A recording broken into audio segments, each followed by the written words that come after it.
Good evening, viewers and subscribers. Welcome to another episode of Round the Track.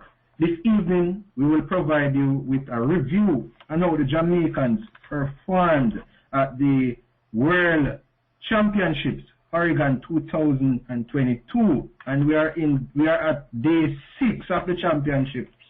All right, so the first event on track today was the javelin show, but we will be providing you with some review as it pertains to how the Jamaicans perform. So we will go straight to the men's 800 meters. So the Jamaicans have one representative in that event. The competitor was in heat 3. He finished 7th in his heat with a time of 1 minute, 48 seconds, 37. So that's 1 minute, 48.37. Mr. Greensword, what is your take on heat 3? Okay, where the Jamaican came 7th? So as it relates to competitor Lavasky Anderson from Jamaica, I believe that 148 it's not so far off his personal best of 145, and I believe that the strategy that he would have used in that race would have been the main reason for the outcome. Because if you realize on the first 400 meters of that race, the pace was somewhere around 52 seconds, and he was somewhere up there with the leaders in that race, somewhere around 2nd or 3rd. Now, for a 145 runner to be running 52 on that first 400, it would have cost him in the latter stages of the race, and we saw that happening in somewhere around the 600 meter mark there. Right? Now, let's compare his performance to that of the other competitors right across the board. There were somewhere around 40 odd competitors altogether across the 6 heats, and he would have had the 33 fastest time. Right? Now, something very interesting would have happened in these qualifications, because if you realize number 35, 36, and 37 would have qualified automatically just because that heat that they were running in was so slow. They first place in that heat ran 149.05, somewhere there about. The next person ran 149.27, and third place would have run something similar. Right? Now those persons would have been automatic qualifiers. Those persons would have been automatic qualifiers because it's the first 3 in each heat. Right? And we see as a result of the slow pace of that race, those persons, they would have had some of the slowest times overall, but they would have still qualified for the finals, right? So that's just putting things into perspective right there. The fastest time in qualifying was 1:44.56, and that's from Marco Arup of Canada. So putting things into perspective there, Lovey. All right, but nonetheless, good run. The Jamaican, he did his best. I believe that he did what he could do on the day, right? Yes, and considering the circumstances and how far he's coming from, he was competing on the NCAA circuit, and we know that. We've seen where in these championships that would have taken a toll on a lot of the athletes who would have been competing early on in the year, because for those championships they would have had to peak earlier in the year and to come back here to run for their respective countries. It would have taken some amount of toll on the body physically. So we see the results of all of that at this stage. Yes. Yes. Now let us have a look at the women's 400 meters hurdles semi-finals. What is your take on the women's 400 meters hurdles semi-finals? We have 3 semi-finals for the women's 400 meter hurdles. I have to say some very interesting results coming out of the women's 400 meters hurdle semifinals. because when I consider that a Johnny Russell, for example, is one of those persons who we would have expected to qualify for the finals for Jamaica. We saw where Rochelle Clayton in her heat did an extremely fine job, right? Even though she wouldn't have gotten one of the most preferred lanes, she ran as someone who seemed to want something, right? And she would have gotten a personal best in that race out of lane 8. So that's a brilliant run from Rochelle Clayton in her semifinals. Cheyenne Salmon did a fairly good job as well, running 54.16. Right? Not a personal best for her. Could have done better, but that's just how it is. That was the best that she could have produced on the day. Genevieve Russell, I must add, seemed to have been out of it. I'm not sure what is happening in the Jamaica camp at this time, Dovien, but it seems as if a lot of persons are having some amount of issues. I'm not sure what's the reason for that, because if you realize even is it Devon Allen from the 400 meters, we'll get to that soon. He would have pulled out of that race. He would have showed up for the semifinals, but he wouldn't have completed it. So something definitely a miss in the Jamaica camp there, I believe. All right. As it regards to Genevieve Russell, what if she had a different race plan in mind? Would you think her performance would be different? The race plan, I think she would have went out there with the race plan that she should be finishing either in the first or second place. She knew she would have required a top 2 finish in order to qualify to the next round. So with that idea in mind, I think she would have considered that, okay, I would probably need to run something close to my personal best, because it was a very quality lineup that she was up against, right? So naturally, they would have known what the qualification standards should be before the races. She would have known that it's top 2. I mean, she is one of those seasoned campaigners, so she would be knowledgeable on those things at this point in time. I don't think that's a mistake that we would expect Genevieve Russell to make, right? So yes, I do believe that she would have gone into the race with the expectations that she was going to place top 2. So as I said, I believe that it's probably something physical happening right there, because she seemed to have been out of it for a majority of the race. Let us look at Cheyenne Salmon's heat. How do you assess her heat, or her semi-final rather? Well, I must say that Cheyenne Salmon actually ran a very good race. It was a well-timed race. I believe that she was trying to be tactical in that race right there, because if upon watching the race, you would have realized that she was somewhere in that top 2 position for a majority of the race. It was coming down to the last 50 meters or so that she was overtaken by her other competitors, and she ended up being out of the automatic qualifiers there.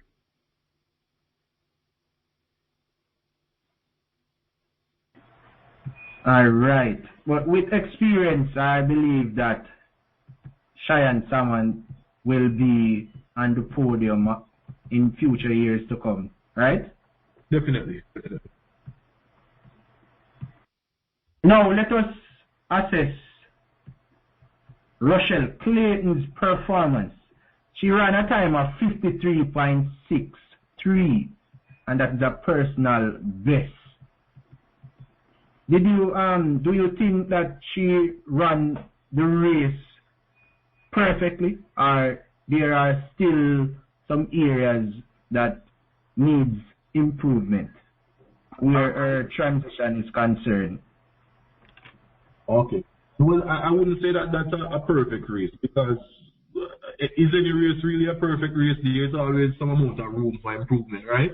But I believe that for her running out of lane 8, for anyone basically running out of lane 8, knowing that you need a top 2 place in order to qualify and being able to achieve that, I believe it, regardless of the time, is a tremendous achievement, because not a lot of persons are able to time their race that well running out of a lane like lane 8, for example. So personal best aside, she did a really fine job, right? And even with the personal best, it makes it that much more impressive for her. Yes, so congratulations to Rochelle Clayton and a personal best of 53.63 in the women's 400 meters hurdles. Yes, and also based on the rankings that they are going into the finals with, based on the times that they would have run in the semis, I'm looking to see those similar placements in the finals. So based on what the rankings are as it is currently, I'm looking to see similar placements in the finals based on how these ladies would have been performing.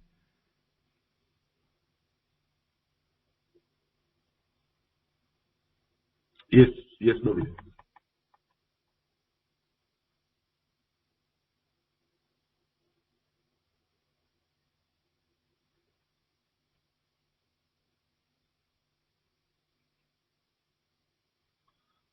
Now let us look at the men's 400 meters semi-finals. Yes, the men's 400 meters semi-finals. And then we will, after the men's 400 meters semi-finals, we will look at the women's 400 meters semi-finals.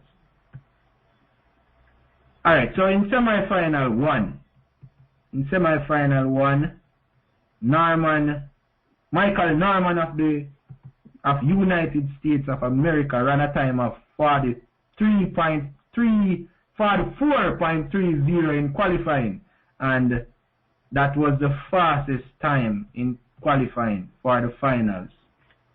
What is your take on semi-final ones of the men's 400 meters? Alright, so we had 2 men in the transition into the semi-finals. We had one, Nathan Allen, who is a fine talent, Christopher Taylor, who is, you can call him the ever-present man, right? He's always there. Now, Nathan Allen, as I said earlier, it seems that there is something happening in the Jamaican camp, because so many persons are not showing up for their races, trying to get medical exemptions, or they're showing up in Nathan Allen's case and not finishing the race. But what I believe is the case right here, and probably is the case with Blake from the 200 meters, is the fact that they probably believe that based on the type of form that they're in currently, it wouldn't make any sense for them to waste energy going through these rounds. They're probably just saving all of that for the 4x4 in Nathan Allen's case and the 4x1 in Yohan Blake's case. Now, as it relates to Christopher Taylor, as I said, the ever-present man, he would have done a really fine job to make it to the final. Similar to in Shane Solomon's case, he would have been running a really fine race up until about the last 20 meters right there, Dovin, right? Now, he was heading for one of those automatic qualifying spots, but he lost it basically on the almost on the line there, right? He ran a very fine race, and I believe that he ran a season best in that race. He doesn't seem to be in the best of forms, I must add, right? But we know that come the finals, he may be able to pull out something, because he's an athlete like that, where he knows, he shows up when it matters, right?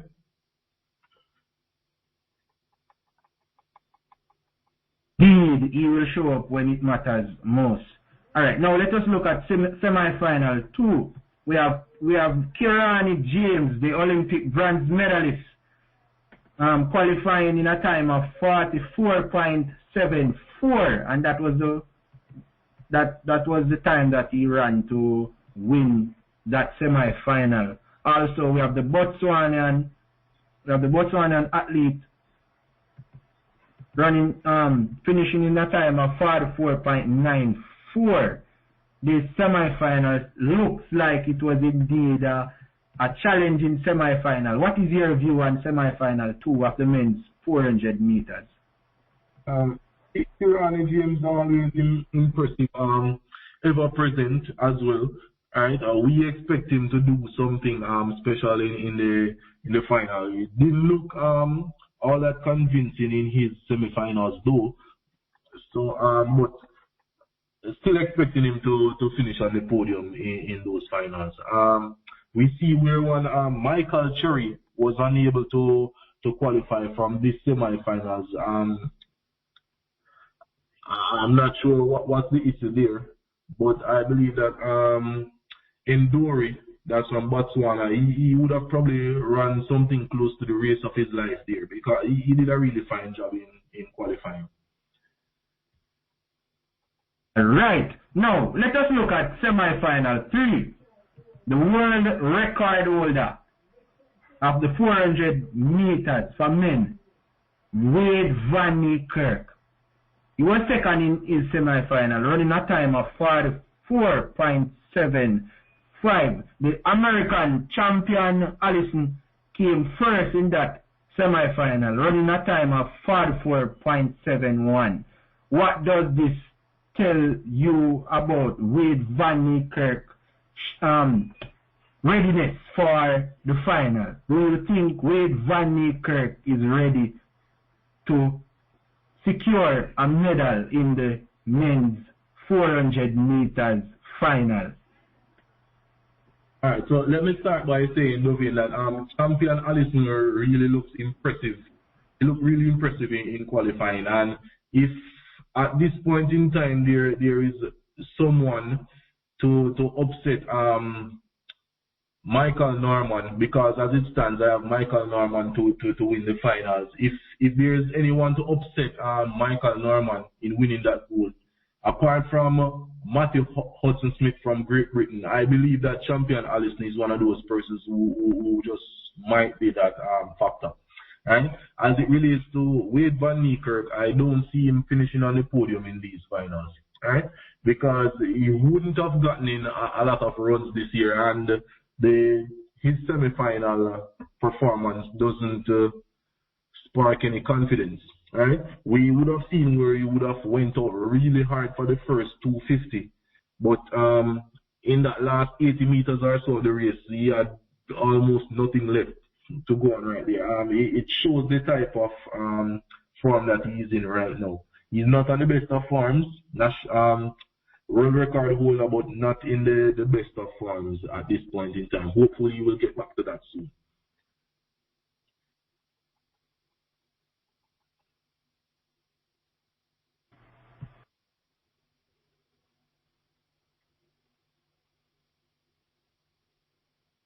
Yes, was the men's. Yes, so that was the men's 400 meter semi-finals review. Now let us look at the women's 400 meters semi-final.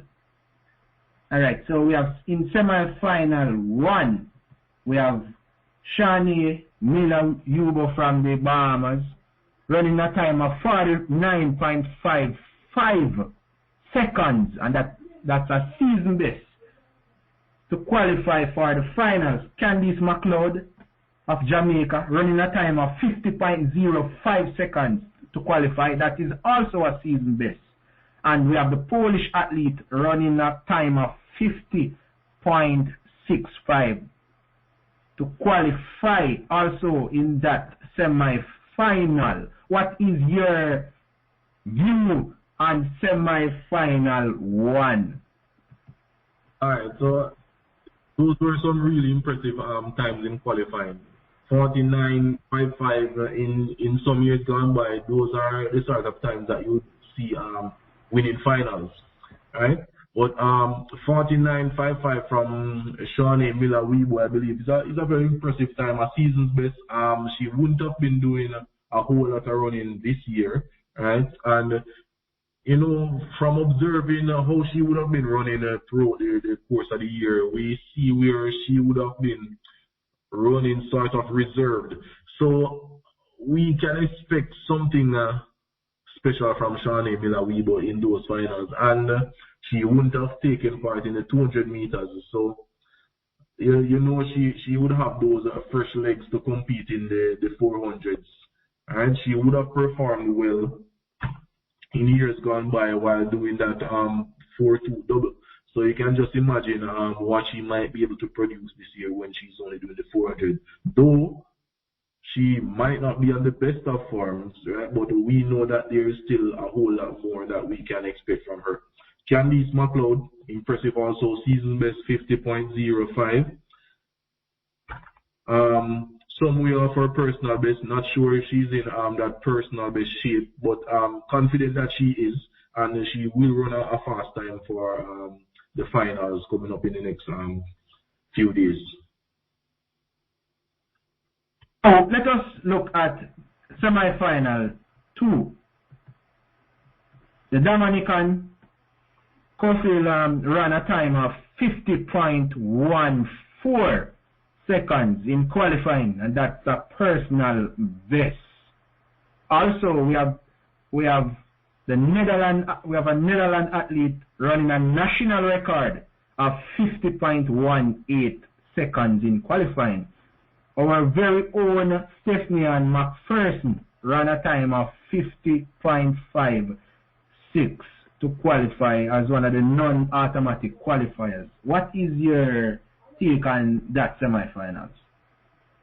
We have Stephanie Ann McPherson in that race right there, a season champion for Jamaica. We know that she has the quality and she can produce the goods in that final right there.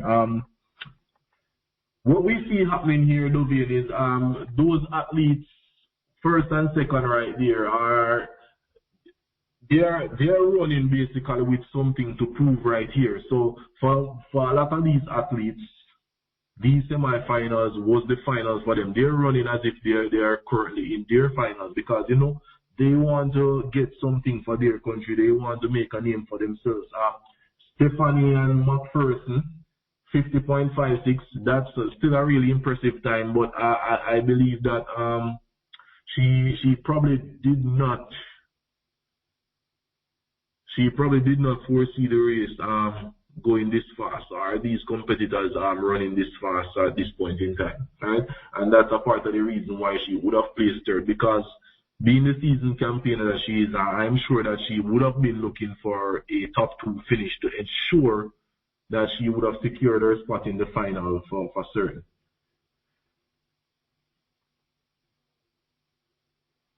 Indeed. Now let us look at semi-final 3. The Dominican Republic standout.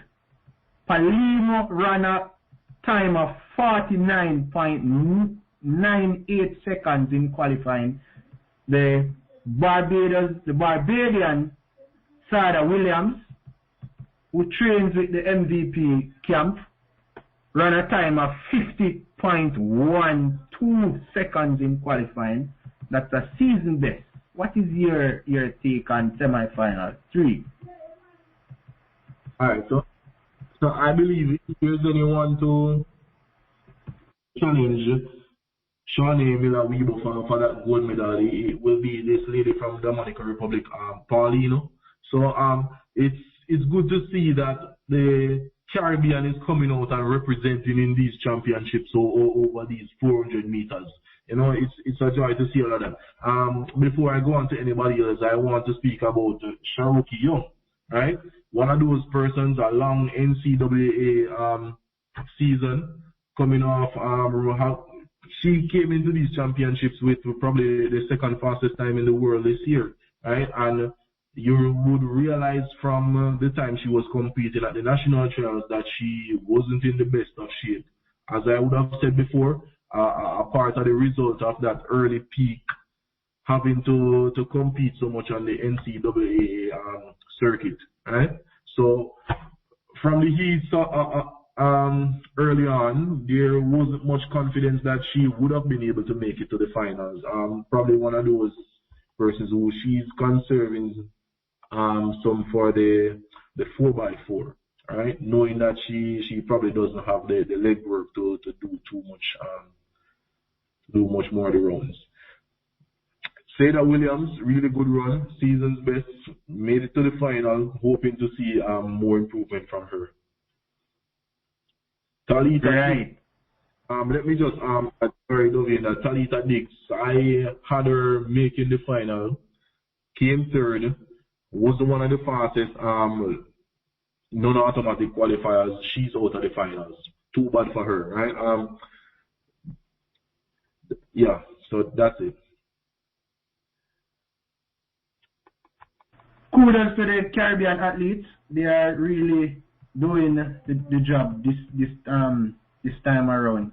Commendations to Shericka Young for making it to her first world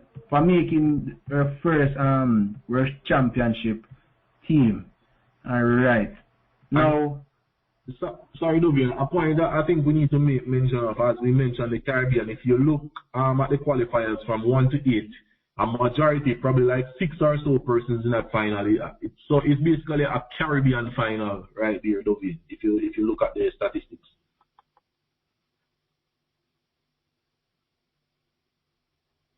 Definitely.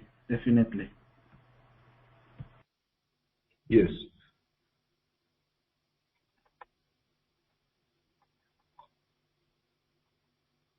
So we would have reviewed the men's 800 meters heats, would have reviewed the 400 meters hurdle semi-final for women and for the men, as well as the flat 400 semi-final for the men and women.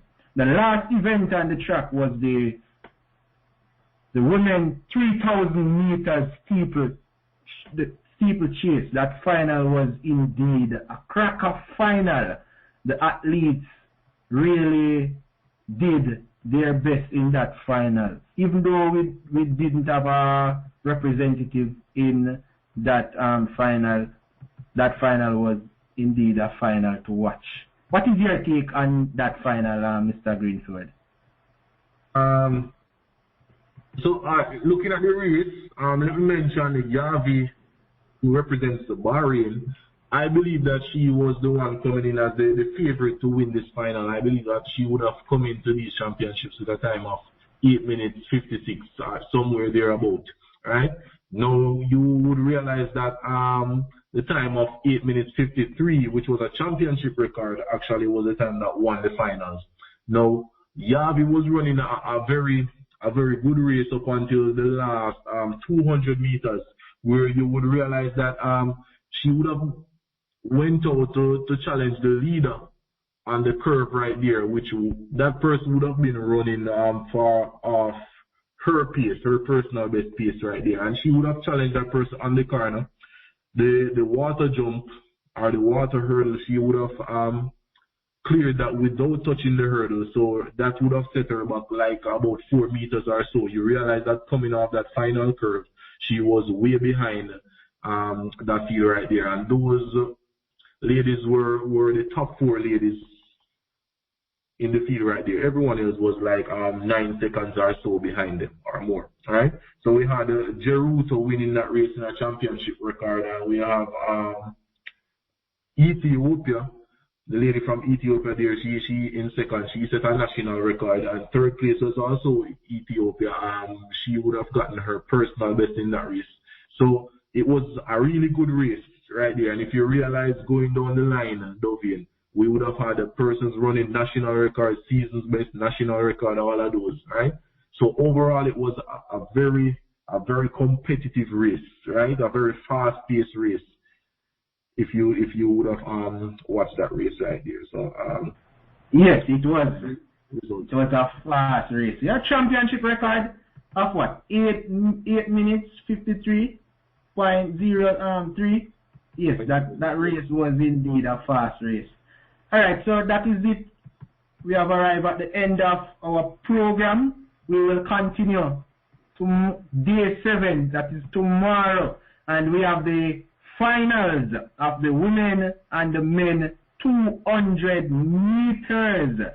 Those finals will be one to watch. Yes. In the women's 200 meters final, we have the likes of Kambunji from Switzerland. We have the Jamaicans, Elaine Thompson-Era. We have Shericka Jackson. We have Shelly Ann Fraser-Price. We have Dina Asher-Smith from the Great Britain. We have Abby Steiner coming off the NCAA season. Yes, we are looking forward to a spectacular final. What says you, Mr. Greensword? As I would have mentioned before, looking for a 1-2-3 from the Jamaican women and a 1-2-3 from the American men. So something similar to what we would have seen in the 100 meters earlier on. Not to continue, we have the likes of Tamara Clark as well from the United States of America, right? So that final will be indeed a super final, super final. We also have the Nigerian as well, right? So the Nigerian is there as well. So that final indeed will be a fast final.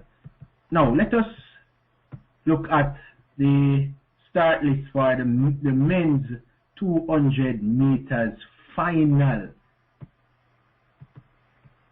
Alright, so we have the likes of Noah Lyles. We have Noah Lyles from the Americas, United States of America. We have Kenny Benerick, right? We have the under 18, under 20 record holder in the 200 meters final, just the same. We have Jerrine Richards of the Trinidad and Tobago. We have Adams of the South America, not South America, South Africa rather. We have the Liberian Joseph Fambule. We have the Canadian Aaron Brown. So I'm looking forward to this final. What says you, Mr. Greensword? Anything special can happen for this final? I would have said my piece as it relates to this already. The only other thing I have to say though is we need to look out for one Joseph Fanbule and Aaron Brown, right? Because if there is anybody to upset that American 1, 2, 3, I believe it would be one of those two. And we can count out Jerry Richards also. We look at Alexander Ogando. So there are some really fine talents in that race. Right? So we have Luxola Adams as well. So when you look at the field from lanes 1 to lane 8, it's representative of the finest of talents that we have at these championships. So I believe that it's going to be a crackerjack of a race. Look forward to seeing it. Still saying 1, 2, 3 America right here, but we'll see who might be that factor that upsets all of that. And viewers and subscribers, that is it. And we are at the end of the Round the Track episode. Pleasant viewing.